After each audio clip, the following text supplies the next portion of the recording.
வணக்கம். இதில் வந்துட்டு அமர்கலம் படத்துலேருந்து பார்த்துட்ருக்கோம். சரிங்களா? அந்த சத்தம் இல்லாத தனிமை கேட்டேன்னு அந்த பாட்டு இங்கே பாருங்கள். அடுத்தது எண்ணம் எல்லாம் எண்ணம் எல்லாம் உயர கேட்டேன். உயர்ந்த எண்ணங்கள் என்னங்க? உயர்ந்த எண்ணங்கள் தான் நமக்கு உயர்ந்த செயல்களாக மாறும். நமக்கு நன்மைகளை வந்துட்டு சேர்க்கும். அப்போது நம்மளுக்கு எண்ணங்கள் தான் முக்கியம். அதுதான் அவர் கேட்டிருக்காரு பாருங்கள். எண்ணம் எல்லாம் உயர்வை கேட்டேன். நமக்கு நம்மளுடைய எந்த எந்த நம்ம சூழ்நிலையில் இருந்தாலுமே, ஆனால் நம்மளுடைய நம்ம நினைக்கக்கூடிய எண்ணம் இருக்கு இல்லையா, நம்ம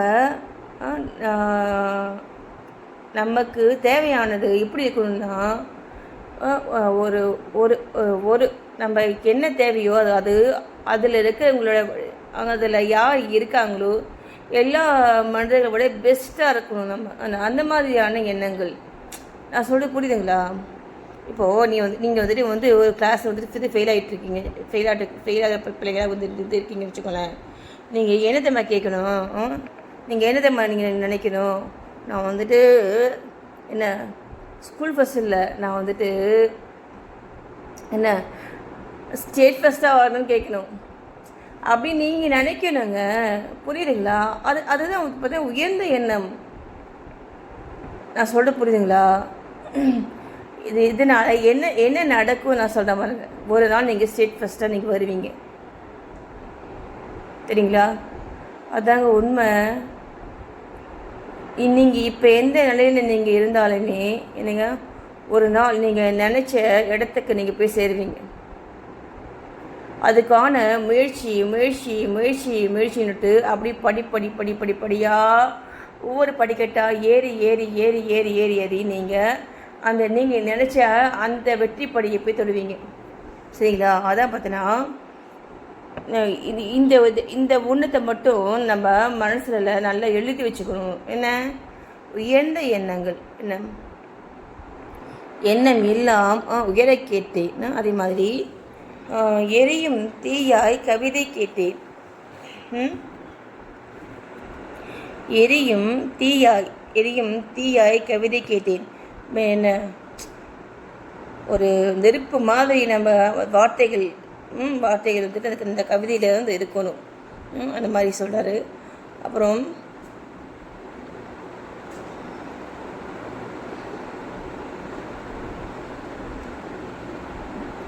கண்ணீர் கடந்த ஞானம் கேட்டேன்.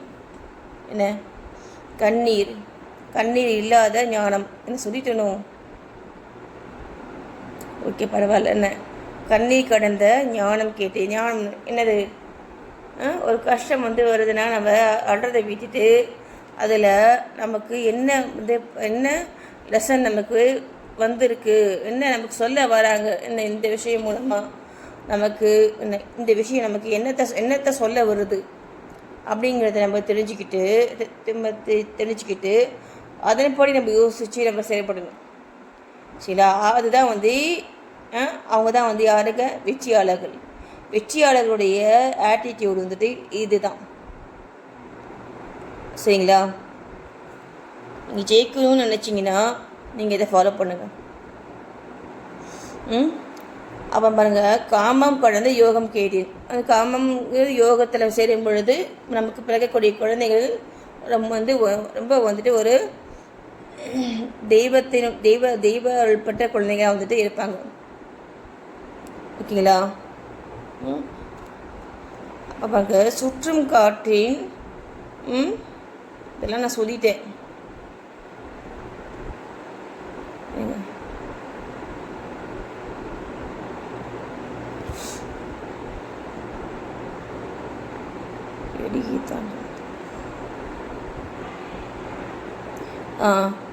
இது துலகம் தாங்கும் வலிமை கேட்டேன், தொலைந்து விடாத பொறுமையை கேட்டேன். ஓகேலா? பொறுமையாக இருக்கணும். அதை கேட்குறாரு எப்பயுமே. அப்போ பாருங்க, சொன்னது கேட்கும் உள்ளம் கேட்டேன். நம்ம சொல்லக்கூடியதை நம்முடைய என்னது சொன்னது கேட்கும் சொன்னது கேட்கும். இப்போ அவர் சொல்லிக்கார்ல, இது எல்லாத்தையும் கேட்கக்கூடிய இந்த உள்ளம் வந்து முதல்ல நம்ம நினைக்கணும்ல. அப்போது இந்த மேலே சொன்னது எல்லாத்தையும் கேட்கக்கூடிய உள்ளத்தை முதல்ல கொடுங்க கொடுங்க அப்படின்ட்டு கேட்குறாரு. அப்போ பாருங்க, கேட்டேன் சொன்னால் சாகும் வேகம் கேட்டேன். சொன்னால் சாகும் வேகம், புரியுதுங்களா?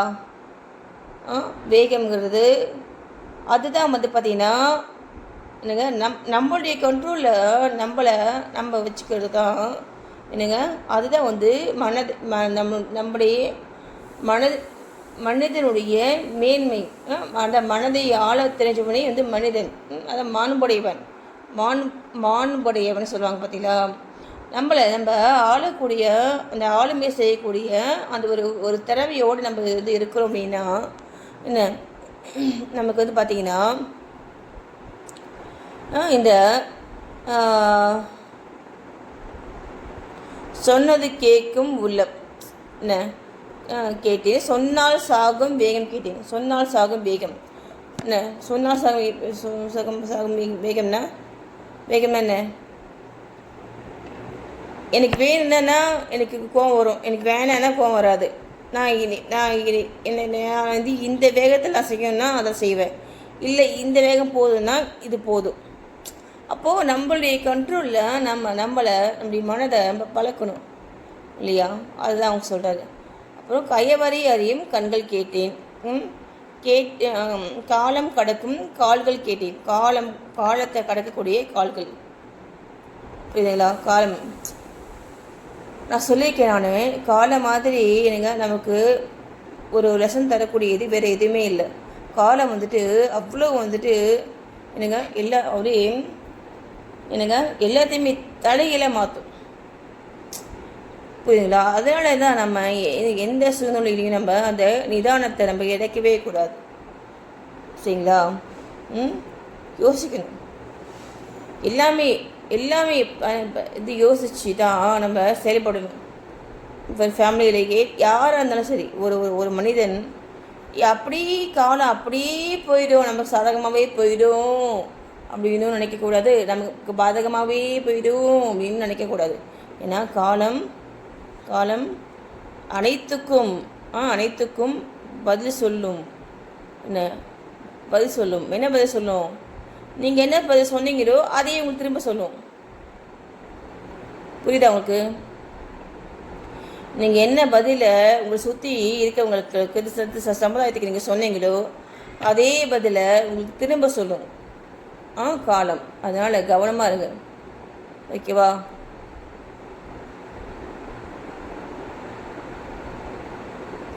சின்ன தோல்விகள் கேட்டேன், சரிங்களா? சின்ன தோல்விகள் கேட்டேன். சீக்கிரம் ஆறும் காயம் கேட்டேன், சரிங்களா? சின்ன தோல்விகள் என்ன, சீக்கிரம் ஆறும் காயங்கள். மூடி இல்லாத முகங்கள் கேட்டேன். போலி இல்லாத புன்னகை கேட்டேன். மூடி இல்லாத முகங்கள்னா என்ன?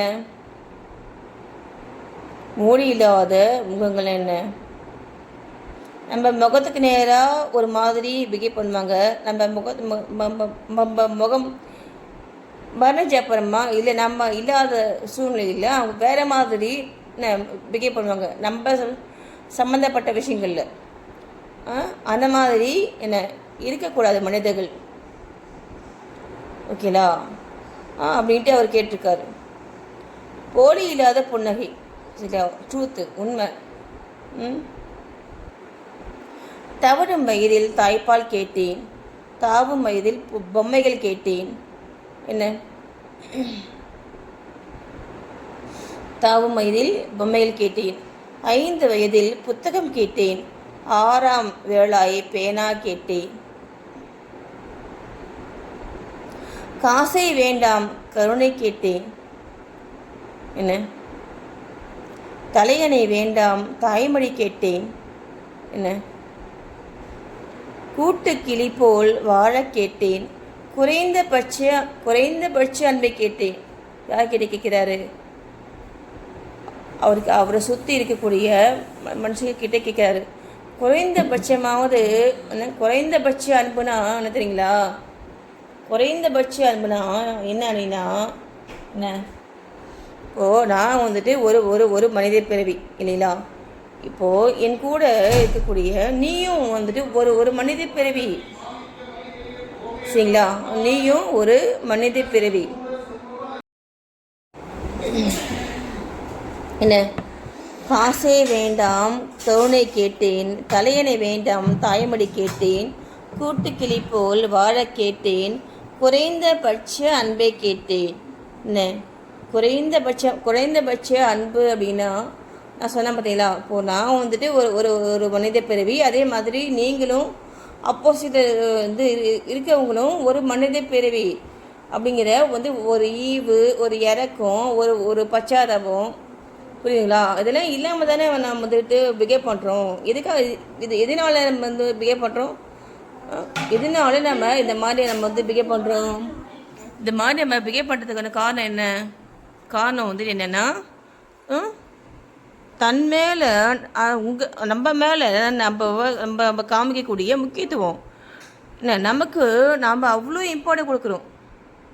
ஏன் நம்ம வந்து அவ்வளோ இம்பார்ட்டன்ட் கொடுக்குறோம்? நம்ம ஏன் நம்ம கொடுக்குறோன்னா நம்மளுடைய சந்தோஷத்துக்காக. நம்மளுடைய நம்ம சந்தோஷமாக இருக்கணும், நம்ம சந்தோஷமாக இருக்கணும் அப்படின்றதுக்காக நம்ம இந்த மாதிரி செய்கிறோம். ஆனால் உண்மை வந்துட்டு என்னென்னா, நீங்கள் சந்தோஷமாக நம்ம இருந்துடலாம் இந்த வேலை செய்துட்டு அப்படின்ட்டு நீங்கள் மற்றவங்களுக்கு ஒரு தீங்கு பண்ணிவிட்டு நீங்கள் அந்த சந்தோஷத்தை நீங்கள் வந்து ஃபீல் பண்ணும் பொழுது என்ன நடக்கும் அப்படின்னா, அப்போ உங்களுக்கு தெரியாது, புரியுதுங்களா? அப்போது அந்த சந்தோஷத்தை அனுபவித்த அப்புறமா என்ன காலம் போக போக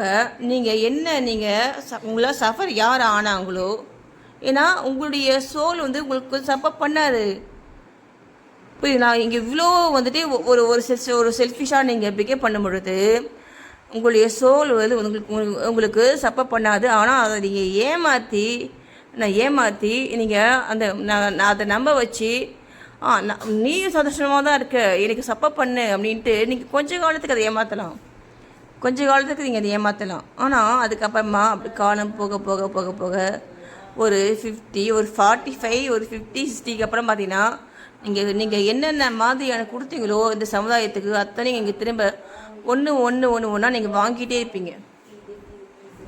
நீங்கள் யார் மேலே நீங்கள் உங்களை விட அதிகமான அன்பு வச்சுருக்கீங்களோ அவங்க வாங்குவாங்க. சில பேரண்ட்ஸ் பார்த்தீங்கன்னா அவங்க பிள்ளைங்க மேலே ரொம்ப பாசமாக இருப்பாங்க. அந்த மாதிரி இருக்கீங்கன்னா என்ன, எல்லா பேரண்ட்ஸுமே அதே மாதிரி தானேப்பா இருக்கீங்க. அப்போது என்ன நடக்கும் அப்படின்னா அந்த பிள்ளைங்க வந்து பாதிக்கப்படுவாங்க, சரிங்களா? அதனால தான் சொல்கிறது, என்ன கொடுக்குறோமோ அதை வாங்கிறதுக்கான வல்லமை நம்மகிட்ட இருக்கா அப்படிங்கிறத தீர்மானம் பண்ணிக்கிட்டு அதுக்கப்புறமா கொடுங்க. இது ஒன்றுமே சரி, வார்த்தையாக இருந்தாலும் சரி, எந்த ஒரு செயல்களாக வந்துட்டு இருந்தாலுமே சரி. அடுத்து பார்த்தீங்கன்னா அதான் பாருங்கள், இப்போ குறைந்தபட்ச அன்பை கேட்டேன். இப்போது அது கூட அந்த பையனுக்கு வந்து கிடைக்கல. யாருக்கு? இந்த படத்தில் வரக்கூடிய ஹீரோவுக்கு வந்து கிடைக்கல. என்ன? அப்போது இத்தனை கேட்டும் கிடைக்கவில்லை, இதில் எதுவுமே நடக்கலை, வாழ்வே வேண்டாம் என்று மரணம் கேட்டேன் அப்படின்னு சொல்ல பாருங்க.